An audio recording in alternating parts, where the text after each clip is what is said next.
Hello students. आज हम तैयार हैं, प्रेजेंट हैं एक क्वेश्चन सीरीज़ के साथ जो कि है chapter 2 polynomials of class 9th NCERT. और हमने एक वीडियो होगा, अगर आपने देखा नहीं होगा तो आप उसको देखिए, ज़रूर रेफ़र करिए, जिसमें हमने पॉलिनोमियल चैप्टर को कवर किया था और उसमें हमने सारे कॉन्सेप्ट डिटेल वाइज उसमें हमने डिस्कस किया था। तो फर्दर हम उसके क्वेश्चन की सीरीज़ आज लेकर आए हैं, जिसमें हम कुछ क्वेश्चंस को देखेंगे जो हर एक कॉन्सेप्ट से रिलेटेड होगा और जिसमें आपको ये खुद पर आप चेक कर पाएंगे कि आपको कॉन्सेप्ट कितने क्लियर हैं। तो देखते हैं, फर्स्ट क्वेश्चन हमारे लिए है जिसमें ये बात हो रही है कि polynomial in one variable is an expression of the form. तो पॉलिनोमियल की बेसिक डेफिनेशन क्या होती है? पॉलिनोमियल क्या होता है जिसमें, जैसा कि मैंने आपको बताया था, पॉलिनोमियल क्या होता है जो कांस्टेंट और variable raise to the power whole number होता है। ठीक है, ये हमने अपने लेक्चर सेशन में इसको डिस्कस किया है। अगर आपको इसकी जानकारी नहीं है तो आप वीडियो को रेफ़र करेंगे। ठीक है, अब यहाँ पर बात हो रही है कि ये किस एक्सप्रेशन में होता है, जो पॉलिनोमियल वन वेरिएबल के फॉर्म में जो पॉलिनोमियल है वो किस एक्सप्रेशन में होता है। तो इससे रिलेटेड बात हो रही है। तो इसको किस तरीके से अप्रोच करना है कि आप देखते होंगे कि पॉलिनोमियल में एक्चुअली जो एक पैटर्न फॉलो होता है वो डिग्री कंटिन्यूसली हर एक फर्दर टर्म या प्रोसीड वाली जो टर्म होती है, अपनी सक्सेसिव टर्म्स होती है, उसकी वेरिएबल की डिग्री अपने पिछले वाले टर्म से कम होती है। अगर मैं एक एग्जांपल लूँ क्वाड्रेटिक पॉलिनोमियल का, तो जैसे अगर हम एग्जांपल ले रहे हैं ax² plus bx plus c, या फिर अगर हमने इसी को हमने नंबर के फॉर्म में ले लिया तो हम ऐसे कह सकते हैं। तो आप देख पा रहे होंगे कि ये पॉलिनोमियल में इसी तरीके का पैटर्न फॉलो होता है कि अगले वाले टर्म की जो डिग्री होती है, जैसे यहाँ पर देखेंगे 2 है, यहाँ 1 है और यहाँ पर ये कांस्टेंट है, तो कांस्टेंट में वेरिएबल की पावर 0 होगी। ठीक, तो ऐसे फर्दर सक्सेसिव टर्म जैसे जैसे पॉलिनोमियल में बढ़ते जाएंगे उसमें वेरिएबल्स की डिग्री कम होती जाती है जब तक कांस्टेंट टर्म नहीं आ जाता है। तो उसी से रिलेट करके आपको इसका उत्तर देना है, आंसर देना है कि polynomial in one variable is an expression of the form. तो ax raise to the power n है, आपको पहचानना है ax raise to the power n plus bx raise to the power n-1 plus constant, पहला ये दे रखा है। क्या ax plus b is equals to 0 होता है? क्या ये ax raise to the power 1, फिर यहाँ पर बात हो रही है 2ax rays to the power 2, और फिर ऐसे, क्या ऐसे चलता है? या फिर ax plus by plus c is equals to 0 होता है। तो इसमें देखेंगे ज़्यादा हमको देखिए, मैं हमेशा कहता हूँ, ये हमेशा डिस्कशन रहता है, ये बात पे टारगेट आप रखिएगा कि आपको कोई भी क्वेश्चन में जो ऑप्शंस हैं, जो सबसे वेरी क्लोज ऑप्शन है, मतलब ऐसा भी आपको लग सकता है कि आपको कुछ ऑप्शंस ऐसे लग सकते हैं कि भाई ये भी सही है वो भी सही है, एक से ज़्यादा ऑप्शंस भी आपको सही लग सकते हैं, लेकिन उनमें सबसे क्लोज कौन है उसको आपको पहचानना है और फिर उसके अकॉर्डिंग आंसर देना है। तो यहाँ पर एग्जैक्टली क्लोज आंसर निकल कर आ रहा है, हम देखेंगे ए के लिए कि फर्दर वेरिएबल चेंज हो रहे हैं, आगे कांस्टेंट टर्म चेंज हो रहा है, वेरिएबल की डिग्री घटती जा रही है और लास्ट में कहाँ तक डिक्रीज हुई? जब तक कांस्टेंट के नहीं आ गया। तो यहाँ पर वेरी क्लोज आंसर क्या लग रहा है? यहाँ पर ए आ रहा है। ठीक है, तो इसका ए हो जाएगा। ठीक, अब देखिए यहां पर अगला क्वेश्चन, क्वेश्चन नंबर 2 है, जिसमें है what is the degree of the polynomial 3x raise to the power 4, 3x raise to the power 4। देखिए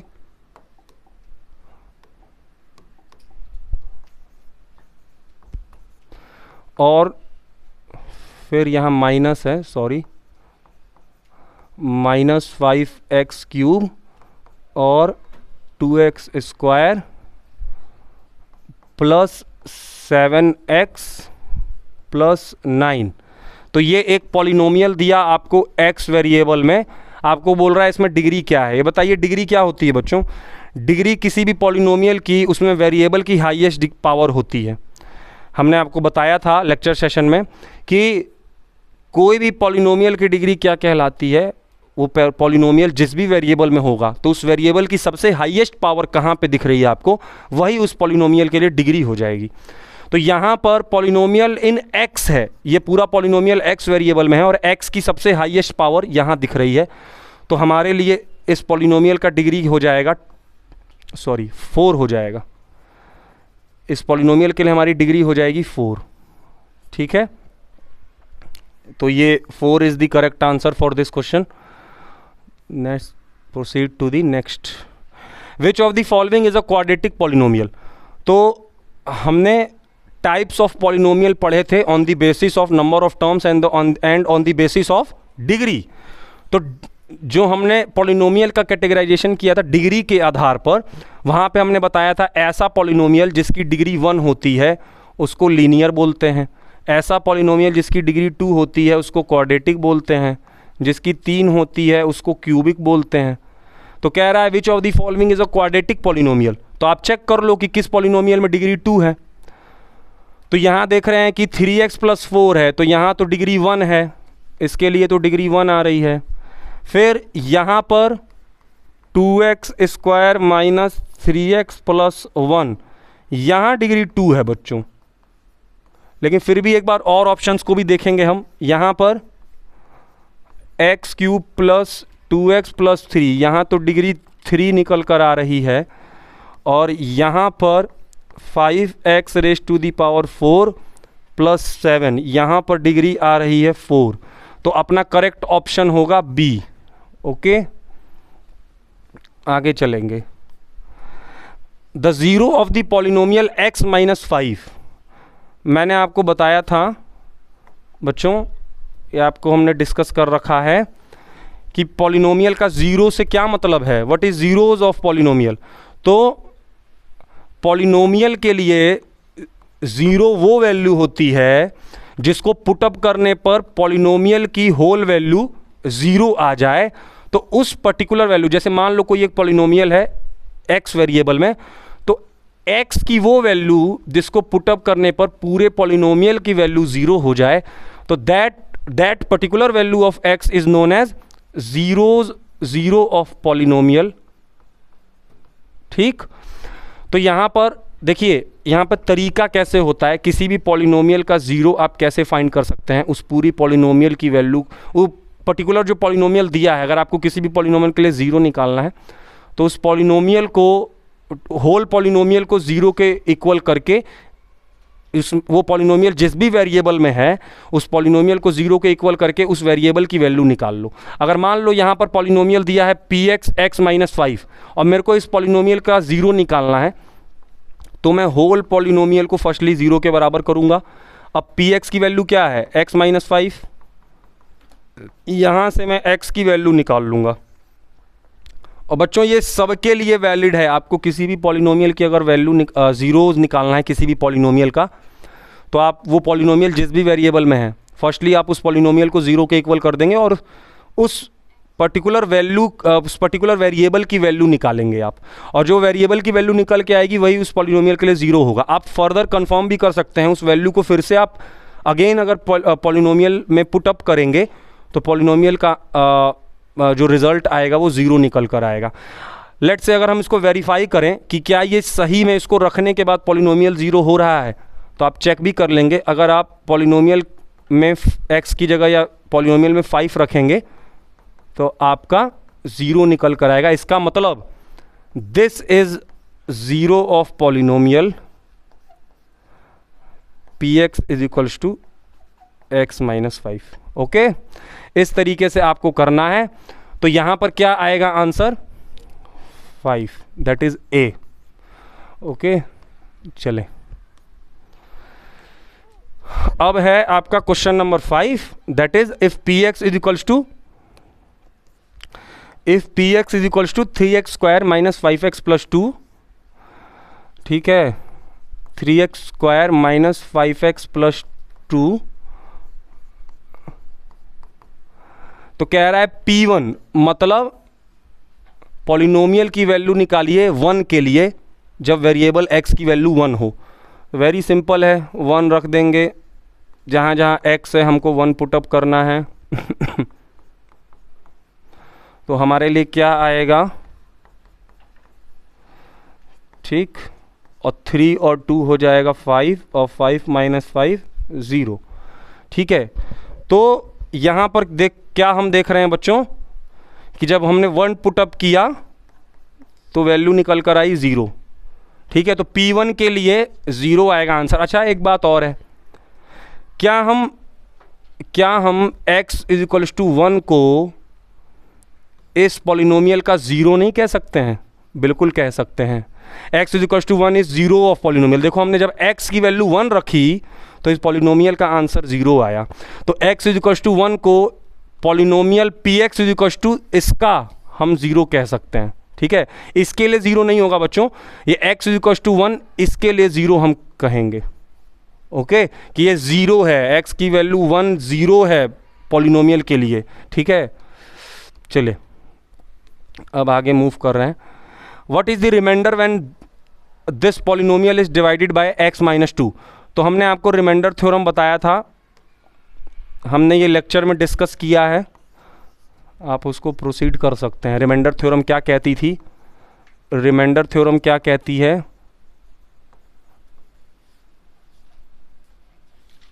रिमाइंडर थ्योरम क्या कहती है? कोई भी डिवाइज़र है तो वो किसी कोई भी डिवाइज़र है और अगर वो किसी पॉलिनोमियल को डिवाइड कर रहा है तो कंप्लीटली अगर रिमाइंडर 0 आएगा तो वो फैक्टर की तरह कंसीडर होगा जो डिवीज़र और क्वोशिएंट होगा। ठीक है, यही रिमाइंडर थ्योरम कहती थी। और हमने ये भी बताया था, जैसे हमने लेक्चर सेशन में आपको बताया है, f(x) कोई पॉलिनोमियल था और अगर उसको x माइनस a से डिवाइड किया जाता था, ठीक है, और अगर f(a) पर वैल्यू 0 आ जाती थी तो x माइनस a इस पॉलिनोमियल का क्या कहलाता था? फैक्टर कहलाता था। अब ये a आया कैसे? तो x माइनस a को 0 के इक्वल करके x की वैल्यू a निकालते थे, और जब अगर इस वैल्यू को लाकर fx में रखते थे, x की जगह a रखते थे और 0 आ जाता था तो x माइनस a इस पॉलिनोमियल का फैक्टर कहलाता था। यही थी रिमाइंडर थ्योरम। हमने आपको एक सुपर फास्ट रिवीजन करवा दिया। अब उसी के अनुसार आपको इसका आंसर देना है। जैसे px is equals to 2x raise to the power 3 minus 3x raise to the power 2 plus 5x minus 4। कह रहा है कि ये पॉलिनोमियल डिवाइड हुआ x माइनस 2 से, तो व्हाट इज़ द रिमाइंडर? तो हमने आपको बताया है रिमाइंडर निकालने के क्या है, इसको हम gx मान लें। gx मतलब जिससे डिवाइड दिया जा रहा है, डिवाइज़र। तो डिवाइज़र की सबसे पहले रिमाइंडर थ्योरम क्या कह रही है? रिमाइंडर निकालने के लिए क्या करना है? डिवाइज़र में से x की वैल्यू निकालिए 0 के इक्वल करके। तो फर्स्टली हम gx को 0 के बराबर कर देंगे, x माइनस 2 को 0 के बराबर किया, x की वैल्यू आई 2। अब बस इसी वैल्यू को इसमें पुट करके जो एक्चुअल लास्ट में रिजल्टेंट आएगा वैल्यू, वही रिमाइंडर होगी। अगर 0 हो जाएगा, मान लो अगर रिजल्ट 0 आएगा, तो हम क्या कहेंगे कि x माइनस 2 इसका फैक्टर है, और 0 नहीं आएगा, कोई रिमाइंडर आएगा तो नहीं है, क्योंकि यही कहता था ना कि कोई भी डिविडेंड कैसे लिखा जा सकता है? Divisor into quotient plus remainder. और अगर रिमाइंडर 0 आता है तो डिवीज़र और क्वोशिएंट इस डिविडेंड के क्या माने जाएंगे? फैक्टर माने जाएंगे। यही थी रिमाइंडर थ्योरम। सारी बातें हो चुकी हैं, ठीक है। अब इसी को पुटअप कर देते हैं, x इज इक्वल टू 2, तो रिमाइंडर आ जाएगा 2 और x की जगह हमको 2 पुटअप करना है, फिर -3 2 रेज़ टू दी पावर 2 5 और यहाँ 2 और -4। इसको सॉल्व कर लिया जाए तो ये 8 निकल कर आएगा, 8 इंटू 2 16 माइनस 2 का स्क्वायर है 4 4 3 जा 12 और 5 2 जा 10 और -4। तो इसको सॉल्व कर लेंगे जल्दी से।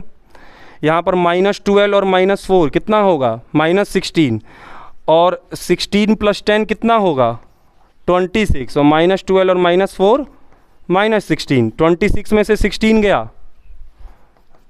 10।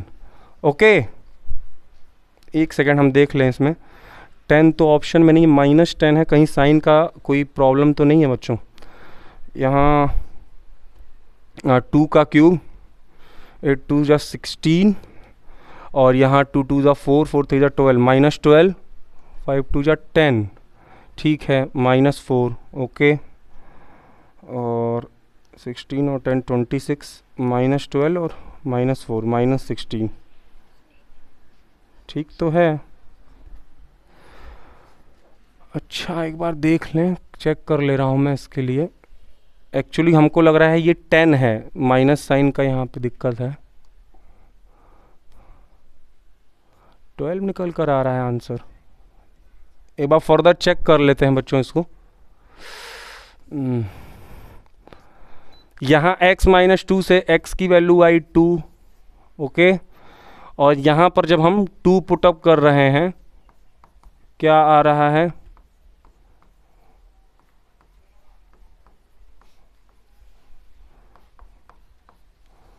-5 2 -4, ठीक है। यहाँ से 8 मिलेगा, 8 का 2 से इंटू हुआ 16, तो 2 स्क्वायर 4 4 और 3 12, 5 2 जा 10 और -4, सही तो है।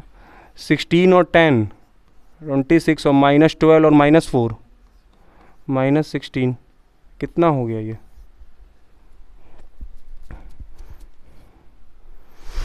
ठीक है। हमको लग रहा है बच्चों इसमें कोई मिसप्रिंट है, इसके लिए आंसर 10 निकल के आ रहा है रिमाइंडर, ओके, उससे कोई घबराने वाली बात नहीं है। आगे चलते हैं। The polynomial x square -2x + 1 इस कैन बी फैक्टराइज एज, तो आइडेंटिटीज़ का यूज़ करना है। ये क्वाड्रेटिक पॉलिनोमियल है, ये क्वाड्रेटिक पॉलिनोमियल है, और क्वाड्रेटिक पॉलिनोमियल को फैक्टराइज करने के लिए आपको सहायता लेनी पड़ती है आइडेंटिटीज़ की भी, और इसके लिए एक पर्टिकुलर मेथड होता है जिसको आप जानते भी होंगे, 8th क्लास में भी सुना होगा, जो कि है मिडल टर्म स्प्लिटिंग। और middle term splitting method quadratic equations के लिए काफ़ी ये यूज़फुल मेथड है और काफ़ी इसको यूज़ में लिया जाता है। तो इसमें क्या होता है, कांस्टेंट और सबसे आगे वाले टर्म के कोफिशिएंट को इनटू करके उस हिसाब से सोचना रहता है आपको। जैसे सबसे फर्स्ट टर्म का कोफिशिएंट यहाँ 1 है और लास्ट कांस्टेंट भी 1 है, तो इन दोनों का प्रोडक्ट आएगा 1। तो अब इन दोनों फैक्टर्स को यूज़ करके हम 1 कैसे ला सकते हैं, ठीक है, आपको ये सोचना है बच्चों। इसी तरीके से मिडल टर्म स्प्लिटिंग होती है। तो यहाँ पर देखो देखो आपको ऐसे सोचना है कि 1 और कैसे हम 2 नंबर चूज़ करें जिनका सम या एडिशन या सब्ट्रैक्शन -2 आए और उनका जब मल्टीप्लाई करें तो 1 आए। इस तरीके से आपको कोई 2 नंबर सोचने हैं। तो काफ़ी आसान है। अगर यहाँ पर देखेंगे हम -x और -x ले लें, तो यहाँ आप देख रहे हैं -x का कॉफिशिएंट है 1 और -x का कॉफिशिएंट है 1। तो -1 -1 और -1 इन दोनों का जब हम सॉल्व करेंगे तो आ रहा है -2, ठीक है, और इन दोनों का मल्टीप्लाई करेंगे तो क्या आ रहा है 1। तो ये ठीक है, कंफर्म कर लिया हमने। तो अब इसमें से हम कॉमन वगैरह निकाल लेते हैं बच्चों। अंदर x आ रहा है हमारे लिए, और फिर अगर हमको यहाँ पे -x बनाना है तो -1 से इंटू करना पड़ेगा, तब जाकर ये हमारे लिए सही आएगा। और उसके बाद यहाँ पर -1x और -1, ठीक है, -x और +1, ठीक है। आपको कंफर्म होने के लिए आप खुद से कंफर्म हो सकते हैं, जब भी आप मिडल टर्म स्प्लिटिंग करेंगे ये दोनों ब्रैकेट सेम आने चाहिए, ठीक है। तो एक आ रहा है x -1 और दूसरा भी आ रहा है x -1, तो ये दो फैक्टर हैं आपके लिए बच्चों। और 2 बार x -1 है तो इसको मैं लिख सकता हूँ x -1 raise to the square, मतलब x -1 स्क्वायर। तो हमारे लिए आंसर है B, ठीक है। इस तरीके से आपको अप्रोच करनी है। विच of the following is a cubic polynomial, very simple है। हम देख रहे हैं क्यूबिक पॉलिनोमियल होता है जिसकी डिग्री 3 होती है, तो यहाँ आपको साफ दिख रहा है जो ऑप्शन नंबर C है उसके लिए डिग्री 3 है, तो वो क्यूबिक पॉलिनोमियल होगा। The degree of the zero polynomial, zero polynomial की डिग्री क्या होती है हम आपको बताए थे लेक्चर सेशन में, कि जो जीरो पॉलिनोमियल होता है, जो जीरो पॉलिनोमियल होता है वो एक्चुअली ज़ीरो ही है। तो ज़ीरो पॉलिनोमियल के लिए जो डिग्री की अगर बात करें, अगर इसको हम पॉलिनोमियल के फॉर्म में लिखें, अगर हम x वेरिएबल का हम सहारा ले रहे हैं, तो x की वैल्यू कुछ भी हो सकती है बच्चों, कुछ भी हो सकती है, कोई फ़र्क नहीं पड़ता है। बाद में जब रिजल्टेंट ये ज़ीरो से मल्टीप्लाई होगा तो रिजल्टेंट क्या आएगा, ज़ीरो ही आएगा। इसीलिए ज़ीरो पॉलिनोमियल की डिग्री को लेकर कोई भी कंफर्मेशन नहीं है, उसमें एकदम शंका वाली स्थिति होती है। हम कोई भी किसी पर्टिकुलर फिक्स वैल्यू को नहीं कह सकते हैं कि ज़ीरो पॉलिनोमियल का वो डिग्री है। तो जो डिग्री ऑफ ज़ीरो पॉलिनोमियल होती है, ये सारी बातें लेक्चर सेशन में बताई गई हैं आपको, आप वहाँ से रेफ़र कर सकते हैं सारी इन्फॉर्मेशन के लिए। Degree of zero polynomial is not defined, ठीक है, नॉट डिफाइंड होती है, उसके बारे में कुछ कहा नहीं जा सकता है। तो ये यहाँ पर आ रहा है C ऑप्शन आपके लिए, ठीक। आगे चलते हैं। The value of the polynomial at -1, तो वेरी सिंपल क्वेश्चन है ये, कोई भी दिक्कत नहीं है। x की वैल्यू -1 के लिए आपको सॉल्व करना है, सॉल्व कर लेंगे बच्चों। -1 स्क्वायर +2 -1 +1, तो यहाँ पे क्या आएगा 1 -2 +1, 1 + 1 क्या होगा 2, ठीक है, तो ये आएगा 0। और देखो जहाँ पर भी पॉलिनोमियल की वैल्यू 0 आती है तो वो पर्टिकुलर वैल्यू उस पॉलिनोमियल के लिए 0 भी हो सकता है। ये देखो ये पॉलिनोमियल पूरा 0 बन गया, क्या रखने पर, जब पॉलिनोमियल में -1 रखने पर। तो मैं ये भी कह सकता हूँ कि -1 is 0 of polynomial, this polynomial, particular this polynomial के लिए, ठीक है। इस तरीके से आप जहां पर भी पॉलिनोमियल 0 आए तो आपके मन में वो भी चलना चाहिए कि यार ये पर्टिकुलर वैल्यू उस पॉलिनोमियल की 0 कहला सकती है, ठीक है। दैट इज़ रिपीटेड फॉर्म में क्वेश्चन है, तो हम ये क्वेश्चन की सीरीज़ कर चुके हैं, होप आपको ये क्लियर हुआ होगा। और that's it for today, thank you.